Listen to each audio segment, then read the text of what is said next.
అందరికీ నమస్కారం. భాష మనిషి ఉనికి. భాష అంతరిస్తే మనిషి తన అస్తిత్వాన్ని కోల్పోయినట్లే. భవిష్యత్తు తరాలు వారసత్వానికి దూరమైనట్లే. ఒకటి కాదు, రెండు కాదు, అంతరించిపోతున్న దశలో ఉన్న 19 గిరిజన భాషలకు జీవం పోశారు ఆచార్య సాతుపాటి ప్రసన్నశ్రీ. రచన, బోధన, ఇతర రంగాల్లో తనదైన ముద్ర వేశారు. దేశంలోనే తొలి గిరిజన మహిళా వైస్ ఛాన్సలర్గా కీర్తి గడించారు. ప్రతిష్టాత్మక రామోజీ ఎక్సలెన్స్ అవార్డుని అందుకున్న సందర్భంగా ఈటీవీతో ప్రత్యేక ముఖాముఖి. నమస్తే ప్రసన్నశ్రీ గారు. నమస్తే సార్. ఈరోజు రామోజీ ఎక్సలెన్స్ పురస్కారం అందుకున్నందుకు మీకు ముఖ్యంగా శుభాకాంక్షలు. ముందుగా సో ఈ అవార్డు అందుకోవటం మీకు ఎలా అనిపిస్తుంది?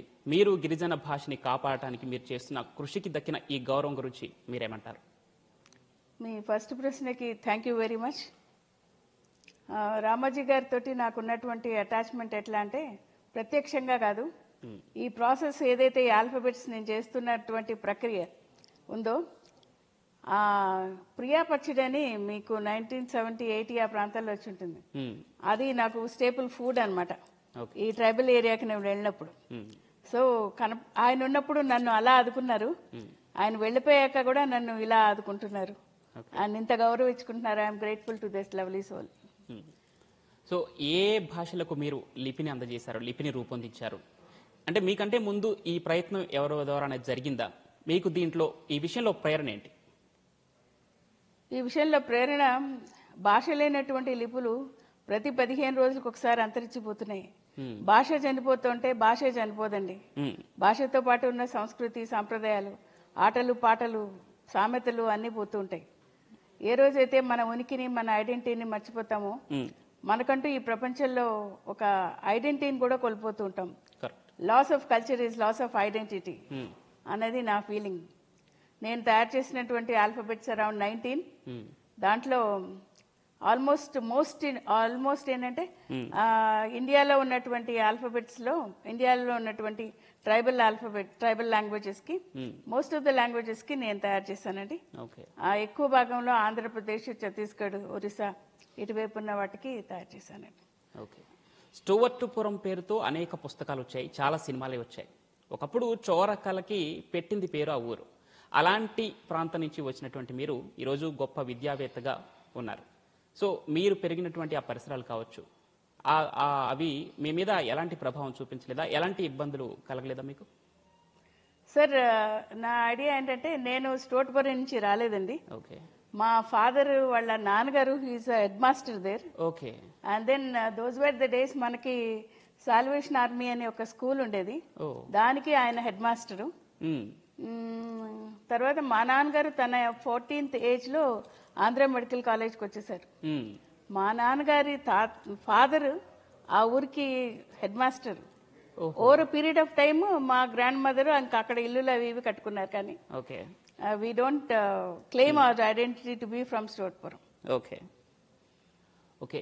ఇప్పుడు మీరు ముఖ్యంగా మహిళలకు విద్య అందనటువంటి పరిస్థితి, ముఖ్యంగా గిరిజన మహిళలకు విద్య అందనటువంటి పరిస్థితులు ఆ రోజుల్లో మీరు ఎంఏ పూర్తి చేశారు, ఆ తర్వాత పిహెచ్డి కూడా పూర్తి చేశారు. సో మీరు ఎదుర్కొన్నటువంటి ఇబ్బందులు ఏంటి? అంటే మంది ఒక ట్రెడిషనల్ సొసైటీ, కొంచెం కన్జర్వేటివ్ అయినప్పటికీ కూడా ఆడవాళ్ళని చదవాలి అన్న కాన్సెప్ట్లో కొంచెం మన పూర్వీకులు చూడండి, మళ్ళా ఆ టైంలో మటుకు చదవాలి అని ఆడపిల్లల్ని అవకాశం ఇచ్చి ఉండేవారు.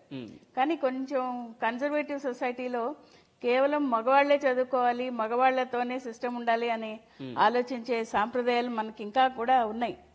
కానీ ట్రైబల్స్ దగ్గరకు వచ్చేటప్పటికి ఏంటంటే, మా నాన్నగారు ఉన్నటువంటి నేపథ్యం, he was health officer in railways.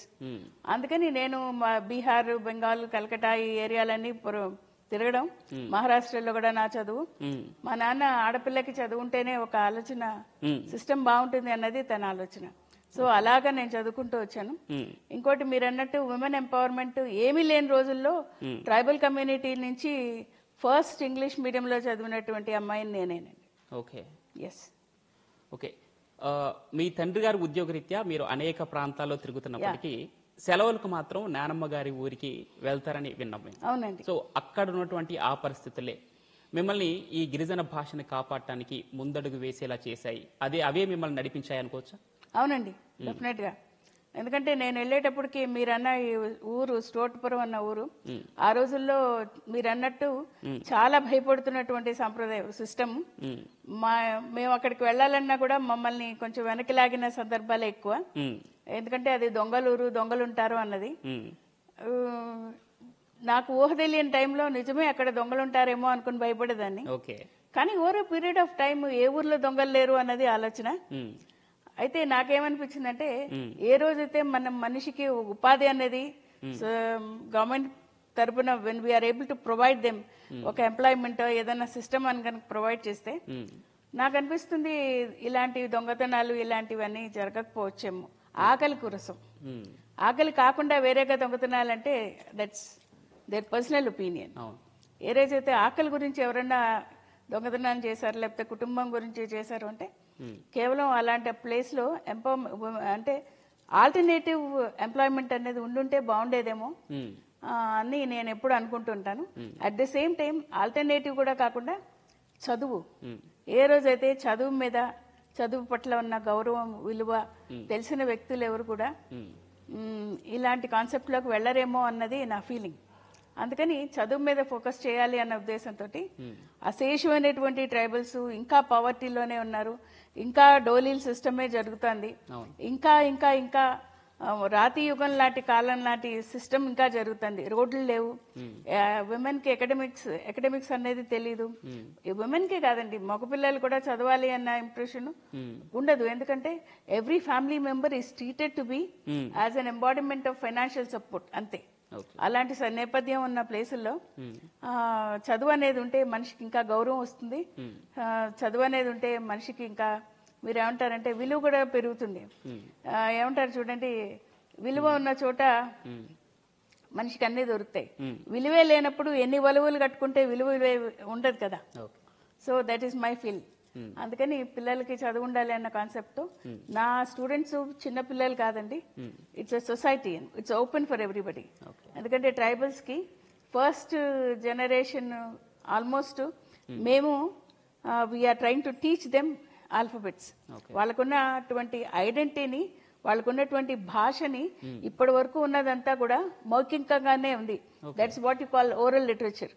ఆ ఓరల్ లిటరేచర్ లో ఉన్న భాషని దానికి ఒక రూపం ఇచ్చి ఆ సౌండ్ కి ఒక గౌరవం ఇస్తే అదే కదండి అక్షరం. అవును, అది నా ప్రయత్నం. ఓకే, మీ ప్రయత్నంలో అనేక సవాళ్లు ఎదుర్కొన్నారు. తొలినాళ్లలో గిరిజనుల చెంతకు మీరు వెళ్ళినప్పుడు వారు మీ దగ్గరకు రావడం కానీ మమేకం అవ్వడం కానీ, అంటే మిమ్మల్ని చూసి పారిపోయేవారని కూడా మేము విన్నాం. అయితే వారి భాషలను మీరు కాపాడడం కోసం మీరు చేస్తున్న ప్రయత్నంలో వారు మిమ్మల్ని స్వాగతించేలాగా మీరు చేసిన ఆ ప్రయత్నం ఏంటి? చాలా కరెక్ట్ అండి. ఇది ఈ ఆలోచనకి నేపథ్యం 1979 10th క్లాస్ ఇంటర్మీడియట్ 81 ఆ ఫేజ్ లో విజయవాడ కేబిఎన్ కాలేజ్ స్టూడెంట్ అండి. మేము హెర్బోరియం షీట్స్ కలెక్ట్ చేద్దామని వెళ్తున్న సందర్భంగా అరకు పాడేరు జస్ట్ పిక్నిక్ వెళ్ళాం. మమ్మల్ని చూస్తే ట్రైబల్స్ అందరూ పారిపోయేవారు. ఎందుకు ఇలా వెళ్ళిపోతున్నారా అనుకున్నాను. ఆ ఎందుకు పారిపోతున్నారు అన్న కాన్సెప్ట్ కి నాకు ఒక 20 సంవత్సరాలు పట్టింది. ఏంటంటే ట్రైబల్స్ మనం ఎవరితో కూడా వాళ్ళు మాట్లాడడానికి ఇష్టపడరండి. ఎందుకు అనంటే వీ క్యారీ బ్యాడ్ ఆత్మ. మన ఆలోచనలు, మన చూపులు, మన వ్యవహారం అంతా కూడా వాళ్ళలో ఆ ప్రిస్టీన్ ఫీలింగ్స్ అలాగే ఉన్నాయి. అందుకని వాళ్ళు మనతో మాట్లాడడానికి ఇష్టపడరు. అది కూడా ఒక రకంగా చెప్పాలంటే వాళ్ళ ఉనికిని వాళ్ళు కాపాడుకుంటూ ఉన్నారు. సో ఏ మనిషికైనా సరే వాళ్ళ కల్చర్ ట్రెడిషన్ అన్న ఉనికిని కాపాడుకోవాల్సిన సందర్భం ఎంతైనా ఉంది. కానీ ఒక 20 years తర్వాత నన్ను ఎవరైతే వద్దు అనుకొని పారిపోయారో వాళ్ళు నన్ను చాలా స్వాగతిస్తారు. వాళ్ళతో పాటు వాళ్ళలాగే నేను డ్రెస్ చేసుకొని వెళ్లేదాన్ని, వాళ్ళతో పాటు ఆటా పాట నేర్చుకుని వాళ్ళతో పాటు సంతలకు వెళ్లేదాన్ని, వాళ్ళతో పాటు కోతలు కోయడానికి వెళ్లేదాన్ని. వాళ్ళు ఎంత దూరం వెళ్తే వాళ్ళతో పాటు వెళ్లేదాన్ని. వెళ్తున్నంతసేపు వాళ్ళ మాటలు నేను నేర్చుకునేదాన్ని. At the same time first days లో ఏంటంటే మనకి భాష వచ్చేది కాదు, వాళ్ళు మాట్లాడుతున్నటువంటి భాష వచ్చేది కాదు. నేను హిందీ లేకపోతే తెలుగు వాటితోటి మేనేజ్ చేసేదాన్ని. వాళ్ళకి అది గ్రీక్ లాటిన్ లాగా అనిపించేదేమో. When I started communicating in their language, ఆ బాండ్ చాలా యూనిఫైయింగ్ ఫోర్స్, చాలా బాండ్ వచ్చిందండి. And then they started telling me everything అనమాట. వాళ్ళ ఆట పాట మాట మొత్తం చెప్పేవాళ్ళు. వాళ్ళ కల్చర్స్, ట్రెడిషన్స్, వాళ్ళ కుసీన్ నేర్పించేవారు. వాళ్ళ సిస్టమ్ లో ఉన్న సామెతలు, దాని విలువలు కూడా చెప్పేవారు. వాళ్ళు వేసుకున్నటువంటి డ్రెస్ యొక్క ఉనికిని కూడా చెప్పేవారు. Okay that was a phenomenal change అండి సార్. ఓకే. సో మీరు 19 భాషలకు లిపిని రూపొందించారు. సార్ ఆ అనుభవాలు ఏంటి? ఇంకోటి ట్రైబల్ మీరు వారి యొక్క భాషలను కాపాడేందుకు వెళ్తుంటే ఇప్పుడు ఇంకా మన జాతికి అది అవసరం అంటారా దాన్ని కాపాడుకోవటం? ఇంకా ఎలాంటి పరిశోధన జరగాల్సి ఉంది దీనిపైన? ఏ భాష కన్నా ఏ సంప్రదాయానికన్నా సరే భాష అన్నది ఐడెంటిటీ అండి. You are identified by your language, you are identified by your tradition కదా. సో ట్రైబల్స్ కూడా వాటికి ఒక స్పెసిఫైడ్ లాంగ్వేజ్ ఉంది.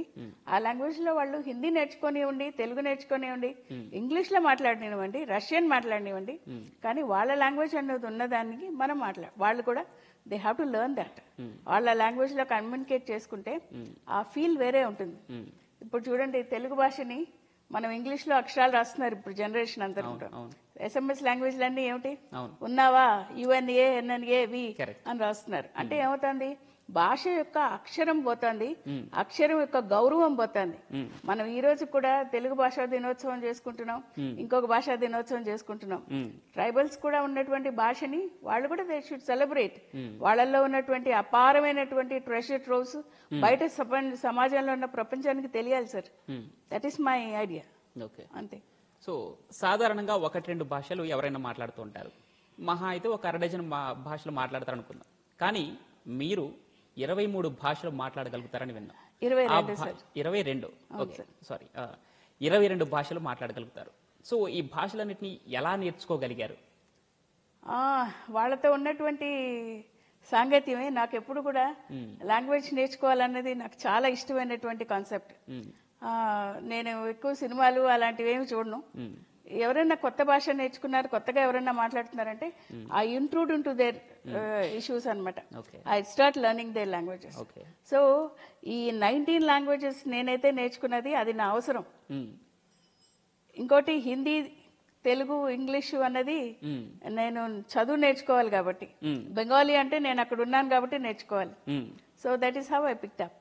ఓకే, ఒక పదాన్ని ఒక 5 భాషలు మా కోసం ఏమైనా చెప్పగలుగుతారా ప్లీజ్? మా లాంగ్వేజ్ లోనే చెప్తాను. షూర్. మీ పేరే ఉంటున్నారు? నా పేరు పవన్ అండి. పవన్ నల్లరికింగ్లే అన్నది తమిళ్. ఓకే ఓకే, పవన్ ఏడుకోగెక్కరే అంటే ఎక్కడికి వెళ్తున్నావు? పవన్ అప్ కహా జా రహా హై? ఎలా ఉన్నావు Pavan? Telugu how are you Pavan? Fine. తప్పకుండా వచ్చింది. సో మీరు చాలానే పుస్తకాలు రాశారు. మీరు రాసినటువంటి పుస్తకాల్లో మీకు నచ్చినటువంటి పుస్తకం ఏంటి? అదేవిధంగా ఈ పుస్తకాలు రాయటం వెనుక మీకు కలిగించిన ప్రేరణ కలిగించిన విషయం ఏంటి? బేసిక్గా నేను క్రియేటివ్ రైటర్ అండి. కథలు, కవితలు అవి రాసేదాన్ని. ఒక్కొక్కసారి మన భాషకి, మన భావానికి చొక్కా వేసి దాన్ని సజావుగా ఏంటంటారు, even you tidy it up, ఒక కవిత రూపంలో వస్తుంది. ఆ కవిత నా భావం నుంచి ఎట్లయితే బయటకు వస్తుందో అది చదివే అవతల వ్యక్తికి కూడా అదే ఫీల్ రావాలండి. సమ్ టైమ్స్ మన భావం సరిపోదు చెప్పడానికి. సో దాన్ని భాషలో మనకు తెలిసినటువంటి ఫీల్లో పెట్టాలన్నది నా ప్రయత్నం. ట్రైబల్ ఏరియాస్ లో ఉన్నటువంటి ఇన్ని సంవత్సరాల్లో కూడా ట్రైబల్ కథలు, పాటలు, వాళ్ళ ఫీలింగ్స్, వాళ్ళ భావాలు, వాళ్ళ ఎమోషన్ పుల్స్, ఆ స్ట్రాంగ్ ట్రెషర్ ట్రోవ్స్, వాళ్ళ సాధక బాధకాలు, వాళ్ళ అవమానాలు, I use to feel as if ఇవన్నీ నాకు జరిగాయేమో అన్న ఫీల్ వచ్చేదండి. సో అనుకోకుండా మొదలెట్టిన జర్నీ నన్ను ఇంత దూరం తీసుకొచ్చాయి. వీళ్ళతో పాటు నేను ఫస్ట్ ట్రైబల్ ఆల్ఫబెట్ కంటే ఫస్ట్ ట్రెడిషనల్ ట్రైబల్ యొక్క లాంగ్వేజెస్ లో ఉన్న సాంగ్స్ ఉన్నాయి, నేటివ్ సాంగ్స్. ఆ సాంగ్స్ ని ఆంధ్రప్రదేశ్ లో first time translating of tribal oratures అని, బహుశా ఇండియాలోనే ఫస్ట్ బుక్ ఏమో, ఒక అద్భుతమైన బుక్ తీసుకొచ్చానండి. దాన్ని మన స్వర్గీయ అబ్దుల్ కలాం గారు చదివారు. How many thanks at your feet professor Prasanna అని అడిగారు నన్ను. అంటే సాంగ్ పాట మాట అన్నది songs are the unifying force of this tribals కదండి. సో నేనేం చేశానంటే ఆ రోజుల్లో రీడర్షిప్ ఉండాలి అని అంటే దాన్ని ఇంగ్లీష్లోనో, హిందీలోనో, తెలుగులోనో రాయాలి అన్నది నా ప్రయత్నం. కానీ ఆ రోజుల్లో మాకున్నటువంటి ఆలోచనలు బట్టి దాన్ని ఇందాక నేను చెప్పినట్టు అక్షరం, శబ్దం అదే, అక్షరం మటుకు ఇంగ్లీష్, దాంతో రాశాను. ఓకే. ఇలాగా చాలా పుస్తకాలు. 23 రాష్ట్ర జాతీయ అవార్డులు, 15 పుస్తకాలు, ఆదికవి నన్నయ్య యూనివర్సిటీకి వైస్ ఛాన్సలర్గా బాధ్యతలు, ఇవన్నీ మీరు సాధించినటువంటి విజయాలు. కానీ ఈ విజయాలు, సంతోషాలకు మించినటువంటి ఒక విషాదం మీ జీవితంలో ఉంది. పిల్లల్ని కోల్పోయినటువంటి ఆ బాధ నుంచి ఎలా బయటకు వచ్చారు ఏంటి? అది మాటల్లో చెప్పలేనటువంటి బాధ సార్. నా బాధని, నా కన్నీరుని ఇంకుగా మలిచి ఏదో ఒకటి చేయాలి అనుకునేదాన్ని. ఎందుకంటే మా సిద్ధు, మా తేజ చిన్నబాబు, తేజ పెద్దవాడు, Siddhu 6 feet 2 inches height, 19 years లో చనిపోయాడు సార్. వాళ్ళిద్దరం కలిసి వెళ్తుంటే ఎప్పుడు అనేవాడు, అమ్మ మనం ఒక ఇంజనీరింగ్ కాలేజ్ పెట్టాలమ్మా, అసలు ఎవరికి కూడా కాలేజ్లో సీట్ లేకుండా ఉండకూడదమ్మా, అందరికీ మనం ఒక పండాలేసి పేరెంట్స్ అందరూ అలా కంఫర్ట్ గా ఉండాలమ్మా అని చెప్పేవాడు. అడుగడుగు వాడి ఆలోచనలు, వాడు నాతో ట్రావెల్ చేసినటువంటి రోడ్డు, ఈ రోజు నేను వాడు నడిచిన రోడ్డు ఇప్పుడు నేను ఒక్కదాన్నే నడవాల్సి వస్తుంది. ఈ ఏజ్ లో ఐఎమ్ అరౌండ్ 60. ఇబ్బందిగానే ఉంది, బట్ జీవితం గడవాలి కదా సార్, గడపాలి, తప్పదు. కానీ ట్రైబల్ ఏరియాకి వెళ్తే చాలా మంది అమ్మలేని పిల్లలు ఉన్నారు సార్. మా హాస్టల్స్ లో మహిళా యూనివర్సిటీ, మా మాన్సరీ కాదేంటి, మా ఆదికవి నన్నయ్య యూనివర్సిటీలో కూడా పిల్లలు చాలా మందికి పేరెంట్స్ లేరు సార్. కొడుకు రావడం కష్టమేమో కానీ అమ్మ అవ్వడం అన్నది చాలా ఈజీ. సో నేను నా బాయ్స్తో ఉంటే నేను ఏమో వాడు ఇక్కడ ఏమన్నా ఇలా వచ్చాడేమో అనుకుంటూ ఉంటాను అంతే. చాలా చాలా కష్టం సార్ అది. But you have to learn to survive. జీవితం అన్నది ఏ ఒక్క రోజు ఎవరిది కాదు. ఇన్ఫ్యాక్ట్ మనం 365 daysలో ఎవ్రీడే వి క్రాస్. మనం చనిపోయే రోజు కూడా మనం క్రాస్ అవుతూ ఉంటాం, తెలియదు కాబట్టి కట్ చేస్తూ ఉంటాం. నేను రాసిన పుస్తకాలు 32 సార్. రాసినటువంటి ఇంటర్నేషనల్ పేపర్స్ వచ్చి 147, 32 PhDs సార్. నా అకాడమిక్ రికార్డ్ చాలా బాగుంటుంది. దాని గురించే నాకు ఇంకా ఆల్టర్నేటివ్ ఏం లేదు. నన్ను నేను నిమ్మలించుకోవాలి, నా చుట్టూతా ఉన్న బాధ్యత సిస్టమ్ని నేను I have to learn and I have to give. ఎందుకంటే వెన్ యు ఆర్ అలోన్, మొదటి అడుగు ఎప్పుడు ఒంటరిదే సార్. ఇప్పుడు నా వెనకాల బోల్డ్ మంది ప్రసన్నాలు వచ్చారు, కానీ నేను ఫస్ట్ ఈ జర్నీ స్టార్ట్ చేసినప్పుడు ఐఎమ్ అలోన్. 32 books, దాంట్లో చాలా బుక్స్ ఉన్నాయి సార్. నేను ప్రిన్స్టన్ యూనివర్సిటీకి విజిటింగ్ ఫెలోని, ఆల్మోస్ట్ ఫస్ట్ ఉమెన్ అనుకుంటా ట్రైబల్స్ నుంచి. అల్జీరియాను ఇంకా చాలా కంట్రీస్కి నేను విజిటింగ్ ప్రొఫెసర్ని. నా స్టూడెంట్స్ కూడా చాలా మంది ఉన్నారు సార్ ఇప్పుడు. ఇంకో మన అమ్మాయి కూడా ఒక స్టూడెంట్. నా students, I'm very happy that my students are around. వీటన్నిటిలో కూడా ఏంటంటే నా బాధని మర్చిపోవడానికి ట్రై చేస్తుంటా. At the same time okay చలో, దేవుడు ఇలా రాసి పెట్టినప్పుడు God's plans are the best. మాతృత్వానికి మించిన మాధుర్యం లేదంటారు. అవును సార్, ఖచ్చితంగా. మరి పిల్లల విషయంలో మీకు ఎదురైనటువంటి ఈ పరిస్థితిని దాటి ఇప్పుడు వైస్ ఛాన్సలర్గా యూనివర్సిటీ విద్యార్థులను ముందుకు నడిపించడంలో మిమ్మల్ని మీరు ఎలా సన్నద్ధం చేసుకున్నారు? ఆదికవి నన్నయ్య యూనివర్సిటీకి నేను వైస్ ఛాన్సలర్ అవుతానని నేను ఎప్పుడు అనుకోలేదు. ఈ సందర్భంగా మా చంద్రబాబు నాయుడు సార్కి, మా ఎంటైర్ కూటమి ప్రభుత్వానికి ఐఎమ్ గ్రేట్ఫుల్ టు దెమ్. ఎందుకంటే 100 yearsలో first tribal women to become vice chancellor. And recent గా నాకు 2021లో నారీ శక్తి అవార్డు కూడా వచ్చింది. That's the most coveted award for Indian women. మన తెలుగు రాష్ట్రాల్లో 2 రాష్ట్రాల నుంచి నేను ఒక్కదాన్నే అవార్డు తీసుకున్నాను సార్, మన రామ్నాథ్ కోవింద్ గారి ద్వారా. At home reception Murmu madam కూడా ఇచ్చారు. I feel good. సో పిల్లల దగ్గర అని అంటారా, ఒక్కొక్కరిది కదిలిస్తే ఒక్కొక్క కన్నీటి కదా sir. Okay, we have to ఏమంటారంటే, నేనైతే don't lead life, live life అంటాను.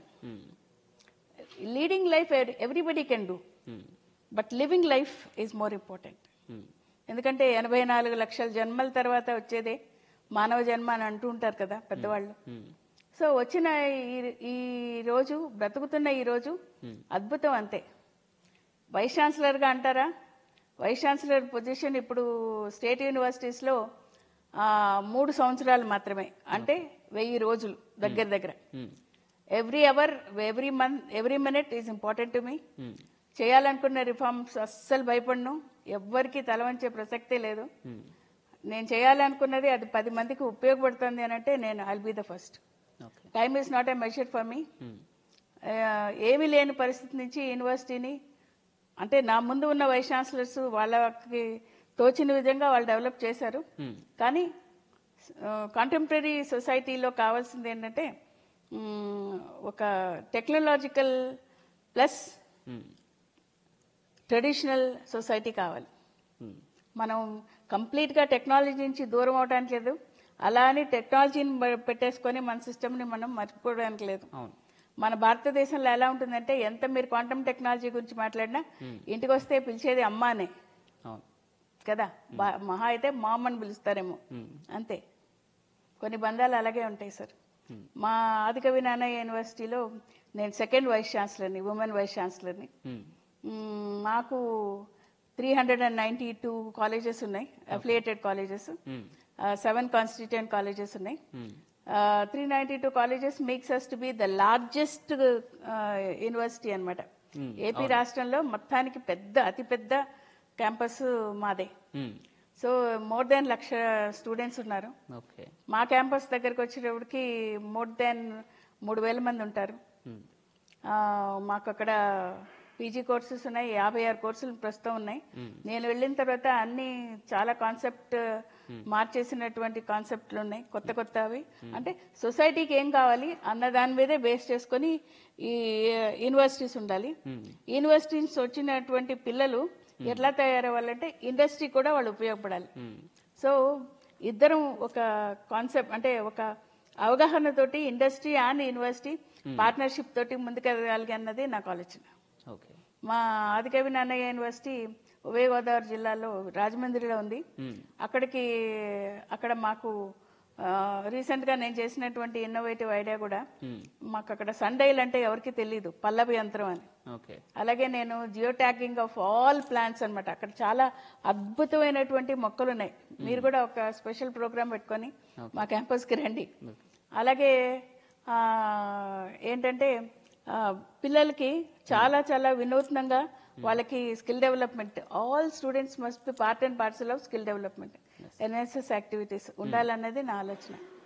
సో ఇప్పటికీ అరౌండ్ 8.5 months అయింది నేను వైస్ ఛాన్సలర్గా వెళ్ళి. బాగా చేస్తున్నానని వీళ్ళందరూ, అలాంటి వాళ్ళందరూ అంటున్నారు. ఇంకా చేద్దామని అనుకుంటున్నాను. కొంచెం అక్కడ కూడా సమస్యలు అయితే ఏమి లేకుండా ఏమి లేవు, ఎక్కడైనా సమస్యలు ఉంటాయి. కానీ సమస్యల్ని మొత్తం తీర్చలేము, ఉన్నంతలో తీర్చడానికి ప్రయత్నం నా వంతుగా నేను చేస్తున్నాను. ఓకే. సో ప్రతి వ్యక్తికి వారి వారి జీవితంలో కుటుంబానికి ప్రత్యేక స్థానం ఉంటుంది. మీ బాధలో కావచ్చు, లేదంటే సంతోషాల్లో కావచ్చు, మీ వెనకుంది ఎవరు? అదేవిధంగా ఇప్పటి వరకు మీరు సాధించిన విజయాల్లో మీ భర్త కావచ్చు, కూతురు కావచ్చు, మీ విజయం పట్ల వారు చెప్తున్నది ఏంటి?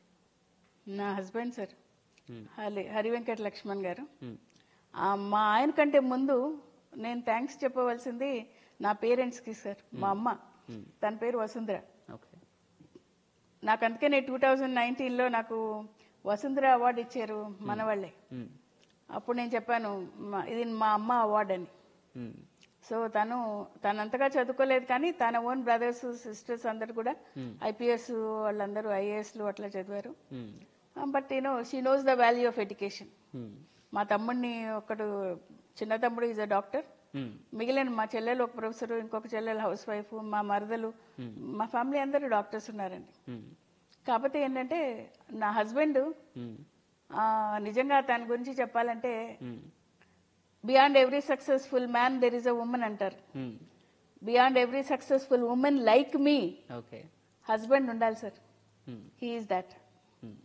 నాకొక్కతే కూతురు హర్షిత. తను కూడా చాలా వినూత్నంగా ఆలోచించే మనిషి.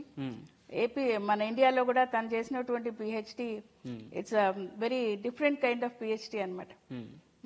సో తను ఒకటి. నాకు ఒక మనవడు సార్, 5 years మనవడు. అది నా కుటుంబం. వీళ్ళు కాకుండా అశేషమైనటువంటి ట్రైబల్స్ అందరూ నా ఫ్యామిలీ మెంబర్స్. ఓకే, మన జీవితంలో ఒక్క అవకాశం వస్తే ఈ వ్యక్తికి నేను కృతజ్ఞతలు తెలుపుకోవాలి అనేది ప్రతి ఒక్కరి జీవితంలో ఉంటుంది. అలాంటి వ్యక్తి మీ జీవితంలో ఎవరు? ఒకరు కాదు సార్, చాలా మంది ఉన్నారు. ఓకే, మెయిన్గా ఈ పర్సన్కి నేను థ్యాంక్ఫుల్గా ఉండాలి అందుకంటే ఎవరి పేరు చెప్తారు? మొహమాటం లేకుండా చెప్పగలిగింది చంద్రబాబు నాయుడు సార్ కండి. ఎందుకంటే ఈ రోజు నేను అనుభవిస్తున్నటువంటి గౌరవం వైస్ ఛాన్సలర్గా ఎంతో మంది ఎమ్మెల్యేలు ఎంపీలు మినిస్టర్లు వాళ్ళు వీళ్ళు వచ్చిపోయారు చూసారే కానీ నన్నుగా గుర్తించి నన్ను ఇక్కడ తీసుకురావడం that is only made possible because of him. Undoubtedly sir, there is no secondary thought and I always respect him as my elder brother. మా నాన్నగారు చనిపోయే స్టేజ్లో కూడా అన్నయ్య ఒకరోజు నిన్ను వైస్ ఛాన్సలర్ చేస్తాడు అని అనేవారు. That is how we owned him. Not that he is associated with all this, కానీ he is a very visionary leader. At the same time ఇంకొక వ్యక్తి కూడా ఉన్నారు, వారే రామోజీ గారు. మీరు అవార్డు ఇచ్చినా ఇవ్వకపోయినా చెప్పగలిగింది నా పాత ఇంటర్వ్యూలు చూస్తే తెలుస్తుంది. ఏమీ తెలియని రోజు ప్రియా పచ్చళ్ళు నన్ను కాపాడే. అమెరికా వెళ్ళినా ప్రియా పచ్చడి సాచెట్లు పట్టుకెళ్లేదని చెప్పాను కదా. తెలియక ఆ రోజుల్లో తెలిసి ఈ రోజు that is the honour that he has given to me. వీళ్ళతో పాటు అబ్దుల్ కలాం గారు సార్ చాలా అప్రిషియేట్ చేసేవారు. అసలు how come women like you ఇంత ట్రెడిషనల్ కన్జర్వేటివ్ సొసైటీస్ అందుట్లో ఒక ట్రైబల్ కమ్యూనిటీ నుంచి వచ్చి how come you become a vice chancellor professor అని అనేవారు. And then look it this is transforming India అనేవారు. And you are every human being ఏమంటారంటే మనల్ని మనమే మలుచుకోవాలి కానీ మన గురించి ఎవరో వచ్చి మనల్ని మలచరు సార్. నాకైతే background nothing, but I am my own background అంతే. నా కాన్ఫిడెన్స్, నా విల్ పవర్, నా తపన, ఏమంటారు చేసి తీరాలి అన్న కసి సార్ అంతే. చివరిగా మీ విద్యార్థులు కావచ్చు, భారతదేశ విద్యార్థి లోకానికి కావచ్చు, చివరిగా ఒక్క మాట ఏం చెప్తారు?